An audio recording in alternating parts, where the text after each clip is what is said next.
Item ಯಾವುದೇ ಇರಲಿ try ಮಾಡಿ ಆಚಿ ಚಿಕನ್ ಮಸಾಲಾ.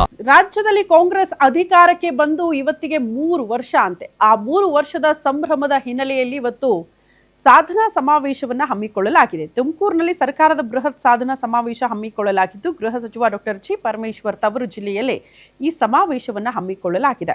ರಾಜ್ಯ ಸರ್ಕಾರದ ಗಿನ್ನಿಸ್ ದಾಖಲೆಯನ್ನ ಬರೆಯಲಿದೆಯಂತೆ ಈ ಸಮಾವೇಶ. ಕಾರ್ಯಕ್ರಮದಲ್ಲಿ ಒಟ್ಟು 1,52,000 ಫಲಾನುಭವಿಗಳಿಗೆ ಹಕ್ಕುಪತ್ರದ ವಿತರಣೆ ಕೂಡ ಆಗಲಿದೆ.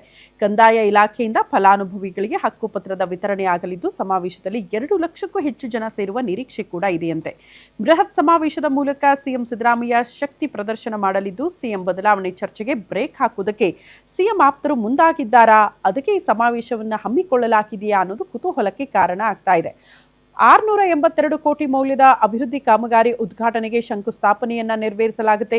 ವಿವಿಧ ಇಲಾಖೆಯ ಲಕ್ಷಾಂತರ ಫಲಾನುಭವಿಗಳಿಗೆ ಸವಲತ್ತು ಸೌಭಾಗ್ಯವನ್ನ ಕೂಡ ಒದಗಿಸಲಾಗುತ್ತೆ. ಸಾಂಕೇತಿಕವಾಗಿ 20,000 ಮಂದಿಗೆ ಹಕ್ಕುಪತ್ರ ವಿತರಣೆಯನ್ನ ಸಿಎಂ ಸಿದ್ದರಾಮಯ್ಯ ಮಾಡ್ತಾರಂತೆ.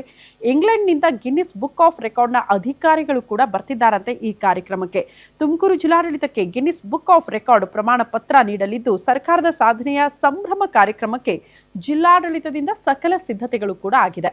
ಕಾರ್ಯಕ್ರಮದಲ್ಲಿ ಎಲ್ಲ ಸಚಿವರು, ಶಾಸಕರು, ಎಂಎಲ್ಸಿಗಳು ಕೂಡ ಭಾಗಿಯಾಗಲಿದ್ದು, ಕಾರ್ಯಕ್ರಮದ ಹಿನ್ನೆಲೆ ಪೊಲೀಸ್ ಬಿಗಿ ಬಂದೋಬಸ್ತನ್ನು ಕೈಗೊಳ್ಳಲಾಗಿದೆ. ಕೇಂದ್ರ ವಲಯ ಡಿಐಜಿ ಗಿರೀಶ್ ಎಸ್ ನೇತೃತ್ವದಲ್ಲಿ ಪೊಲೀಸರು ಅತಿ ಹೆಚ್ಚಿನ ಭದ್ರತೆಯನ್ನು ಒದಗಿಸಿದ್ದಾರೆ.